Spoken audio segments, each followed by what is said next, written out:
రాష్ట్రం నుంచి bill pass అయింది, కేంద్రం దగ్గర ఉన్నది. మరి కేంద్రానికి మన బీసీల సత్తా తెలవాలంటే, మన తెలంగాణ బీసీల పౌరుషం అర్థం కావాలంటే ఇవాళ మనం కేంద్రం మీద ఒత్తిడి పెంచాల్సిన అవసరం ఉంది. ఎట్లా ఒత్తిడి పెంచుదాం?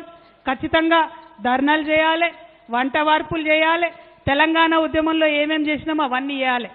అవన్నిటికన్నా ఎక్కువ ఖచ్చితంగా కేంద్రానికి తెలవాలంటే మొట్టమొదటి కార్యక్రమంగా మీ అందరినీ మెదక్ జిల్లా నుంచి నేను అనౌన్స్ చేయాలనుకున్నా. మొట్టమొదటి కార్యక్రమంగా మన డక్కన్ నుంచి ఢిల్లీకి పోయేటటువంటి రైళ్లన్నీ కూడా ఆపుదాం. వచ్చే నెల ఇవాళ 17 జూను కరెక్ట్ నెల తర్వాత 17 జూలై రోజు రాష్ట్ర వ్యాప్తంగా మీ అందరూ ఒప్పుకుంటే రైల్ రోకో కార్యక్రమం బీసీ బిల్లు కోసం చేస్తామని నేను అనౌన్స్ చేస్తా ఉన్నా. తెలంగాణ జాగృతి యునైటెడ్ పూలే ఫ్రంట్ ఆధ్వర్యంలో ఈ రైల్ రోకో కార్యక్రమం రాష్ట్రంలో ఎక్కడైతే అక్కడ చేస్తాం. అన్ని బీసీ సంఘాల నాయకులను కలుపుకుంటాం.